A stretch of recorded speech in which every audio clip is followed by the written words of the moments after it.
आप सभी का ई लर्निंग विद दुर्गेश में हिंदी की इस महत्वपूर्ण प्रैक्टिस सेट में मैं मुकेश आप सभी का स्वागत करता हूँ। फ्रेंड, आप सभी साथी जल्दी जल्दी लाइव आ जाइए। क्लास प्रारंभ हो चुकी है। जितने भी साथी आगामी लेखपाल मेंस की परीक्षा देने जा रहे हैं या जो पीपी की तैयारी कर रहे हैं या आगामी टेट सीटेट की तैयारी कर रहे हैं, उन सभी साथियों के लिए यह क्लास बेहद महत्वपूर्ण होने वाली है। तो आप सभी लोग जुड़िएगा और वीडियो को सभी साथियों से शेयर करिएगा ताकि अधिक से अधिक संख्या में साथी जुड़ सकें और इस महत्वपूर्ण क्लास का लाभ ले सकें। चलिए फ्रेंड, क्लास को प्रारंभ करते हैं पहले क्वेश्चन के साथ। पहला क्वेश्चन बिल्कुल सिंपल सा क्वेश्चन हमने लिया है। आप सभी साथी इसके लिए अपने आंसर कमेंट सेक्शन में टाइप करके बताइए इस क्वेश्चन का सही जवाब क्या है। पूछा जा रहा है पराजय में उपसर्ग है, प है, पर है, परा है या जय है। तो आप सभी को भली भांति पता है फ्रेंड कि पराजय में जो उपसर्ग जुड़ा हुआ है, जी हाँ बिल्कुल आप सभी के जवाब बिल्कुल सही आ रहे हैं। पराजय में परा उपसर्ग जुड़ा हुआ है। विकल्प number C is the right answer. जी हाँ, बहुत बढ़िया क्वेश्चन है। काफ़ी सारे साथियों ने सी की झड़ी लगा दी है। आप सभी के जवाब बिल्कुल सही हैं। पराजय में जो सही उपसर्ग है वह है आपका परा। Option number C is the right answer. आगे बात करेंगे लिखावट में प्रत्यय प्रयुक्त हुआ है। लिखावट, लिख धन आवट, लिख धन आवट से मिलकर बना है लिखावट, इसलिए लिखावट कहीं दिख रहा है। जी हाँ बिल्कुल आवट दिख रहा है। D is the right answer. D प्रश्न का बिल्कुल सही जवाब है। आगे महोत्सव का संधि विच्छेद। फर्स्ट ऑफ ऑल आप लोग कमेंट करके बताएंगे कि महोत्सव में कौन सी संधि है। जी हाँ फ्रेंड, आंसर कमेंट करके बताएंगे कि महोत्सव में कौन सी संधि प्रयुक्त हुई है। तो महाधन उत्सव, जी हाँ महाधन उत्सव बिल्कुल बिल्कुल विकल्प नंबर बी वाला भी से राइट आंसर। 20 क्वेश्चन का बिल्कुल सही जवाब है। महाधन उत्सव इज द राइट आंसर। और जो संधि प्रयुक्त हुई, जी हाँ फ्रेंड बिल्कुल बहुत बढ़िया। जो भी साथी गुड़ संधि जवाब दे रहे हैं उन सभी साथियों के जवाब बिल्कुल सही हैं।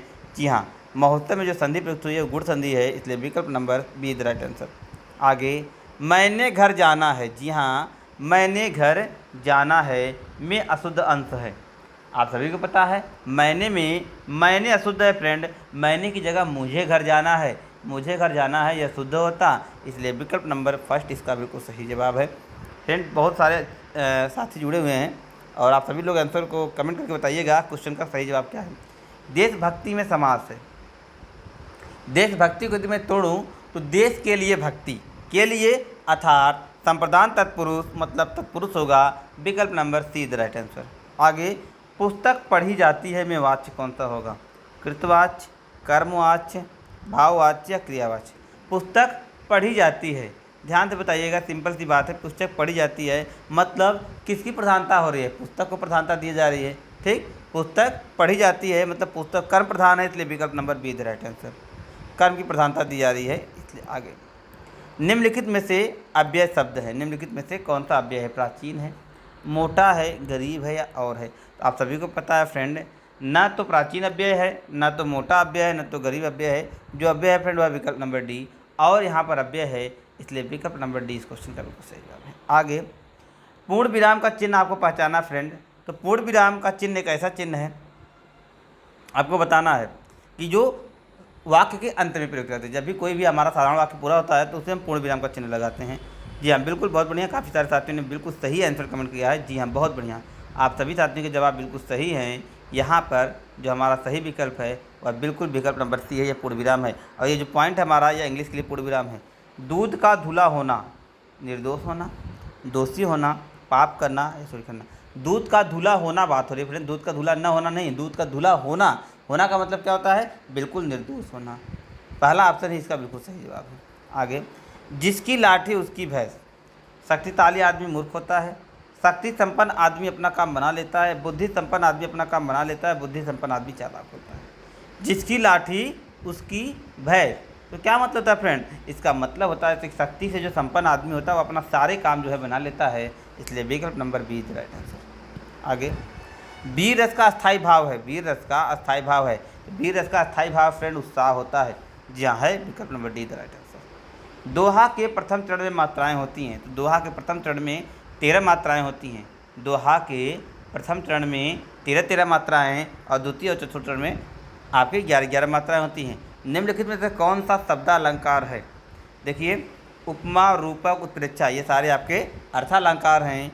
यमक, अनुप्रास, श्लेष, वक्रोक्ति, ये सारे आपके फ्रेंड आपके शब्दालंकार है, इसलिए विकल्प नंबर D is the right answer. तालव्य ध्वनि है फ्रेंड, तालव्य मतलब जिनका उच्चारण स्थान तालु से होता है।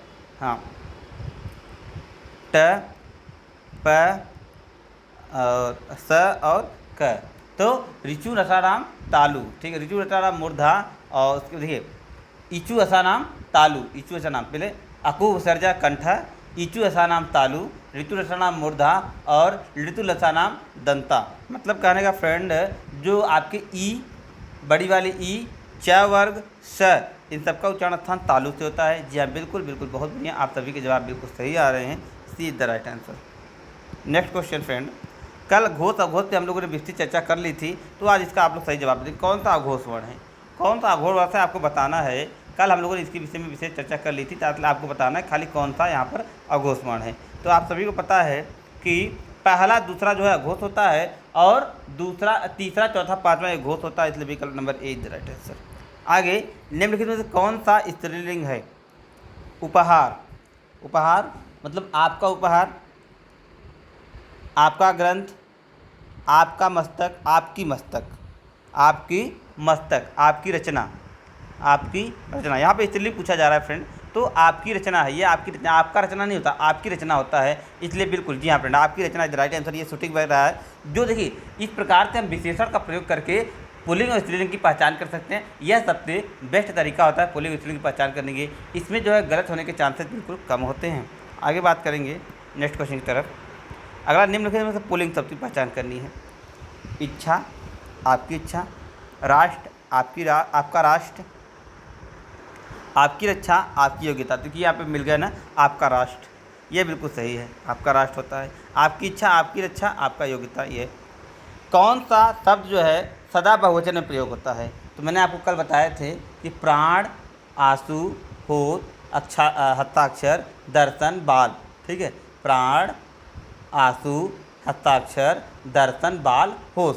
दर्शन, बाल, होश, तो प्राण है ना, बिल्कुल विकल्प नंबर सी राइट आंसर। ने कारक चिन्ह, ने कारक चिन्ह किस कारक का है। तो कर्ता ने कर्म को, कर्ता ने कर्म को करण से संप्रदान को, के लिए, के द्वारा, के निमित्त, के वास्ते, अपादान से अलगाव की स्थिति में, अधिकरण में पर संबोधन हे हो अरे। सारे कारक और कारक के चिन्ह यहाँ पर क्लियर हो गए। जी हाँ, अब कोई भी क्वेश्चन आपका कारक से नहीं छूटेगा। निम्नलिखित में से सर्वनाम है। घर है, नहीं भाई, आप, ये सर्वनाम है बिल्कुल, यह आपका उत्तम पुरुष सर्वनाम है।